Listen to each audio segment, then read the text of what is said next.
আমার নাম ফারা। ছোট থেকে সময়ের গুরুত্ব আমার কাছে খুব স্পষ্ট। বাবা মা সব সময় আমাদের শেখাতেন জীবনের প্রতিটি মুহূর্তই মূল্যবান। সময় যদি একবার চলে যায় তা আর কখনো ফিরে আসে না। এই কথাগুলো আমাকে গভীরভাবে প্রভাবিত করেছিল। তবে আমার ভাই কামরান এ বিষয়ে কখনোই খুব একটা গুরুত্ব দেয়নি। আমাদের দুজনের জীবনযাপনের ধরন একেবারেই আলাদা। আমি চেষ্টা করি প্রতিদিনের প্রতিটি সময়কে সঠিকভাবে কাজে লাগাতে। ফজরের নামাজের পরেই আমি কোরআন তিলাওয়াত করি, এরপর ক্লাসের পড়া, তারপর ঘরের কাজ আর নিজের ইসলামিক জ্ঞান অর্জনের জন্য কিছু সময় দিই। আমি প্রতিদিন একটা রুটিন তৈরি করি আর সেটা অনুসরণ করি।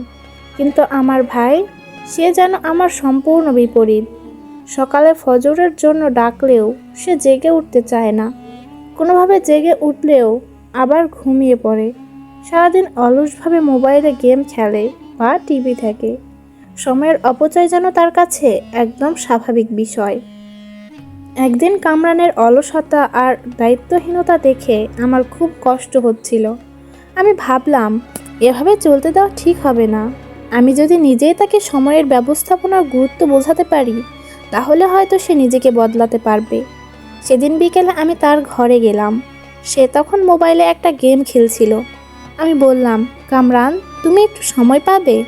আমি তোমার সাথে কিছু কথা বলতে চাই। সে কিছুটা বিরক্তির মুখে বলল, বলো, কি বলবে?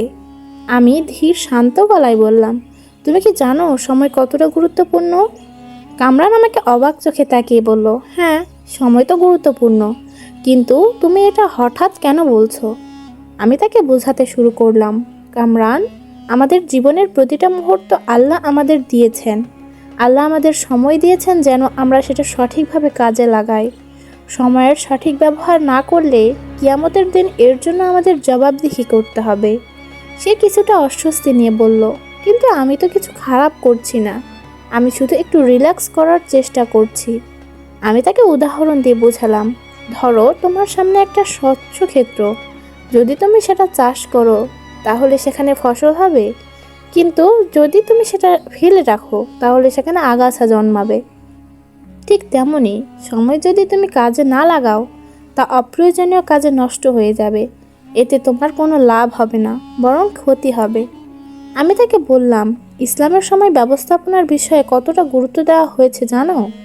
প্রিয় নবী সাল্লাল্লাহু আলাইহি ওয়াসাল্লাম বলেছেন, দুটি নিয়ামত আছে যার ব্যাপারে বেশিরভাগ মানুষ ক্ষতিগ্রস্ত থাকে। সেগুলো হলো স্বাস্থ্য এবং অবসর সময়। আমরা যদি এই নিয়ামতগুলোর সঠিক ব্যবহার না করি, তাহলে আমরা বড় ভুল করব। কামরান কিছুটা ভেবে বলল, তুমি ঠিকই বলছো। আমি কিভাবে এই অভ্যাস বদলাতে পারি? আমি তাকে উৎসাহ দিয়ে বললাম, প্রথমে তোমার একটা রুটিন তৈরি করতে হবে। প্রতিদিনের কাজগুলো ভাগ করে নিতে হবে। আর সবচেয়ে গুরুত্বপূর্ণ হলো প্রতিদিন নামাজ সময় মতো আদায় করা, কারণ নামাজ আমাদের সময় ব্যবস্থাপনার সবচেয়ে ভালো উদাহরণ। এরপর থেকে আমি তাকে নিয়মিত উৎসাহ দিতে শুরু করলাম। ফজরের সময়ে তাকে ডাকতাম এবং একসাথে নামাজ পড়তাম। নামাজের পর তাকে কোরআন তিলাওয়াত করতে বলতাম। প্রথমে সে অল্প সময় দিয়ে শুরু করলো, পরে ধীরে ধীরে তার আগ্রহ বাড়তে লাগলো। আমি তাকে কিছু ইসলামিক বইও পড়তে দিয়েছিলাম। সেগুলো পড়ে সে সময়ের গুরুত্ব আরও ভালোভাবে বুঝতে পারলো। একদিন সে নিজেই বলল, ফারা, তুমি জানো, আমি এখন বুঝতে পারছি আমি আগে কতটা সময় নষ্ট করতাম। আমি যদি আগেই তোমার কথা শুনতাম তাহলে অনেক ভালো হতো। আমি তাকে হেসে বললাম, কামরান, এটা কখনো দেরি হয়ে যায় না। তুমি এখন যদি সঠিক পথে এগিয়ে যাও তাহলে সেটাই সবচেয়ে বড় ব্যাপার। কামরান এখন আর আগের মতো অলস সময় কাটায় না।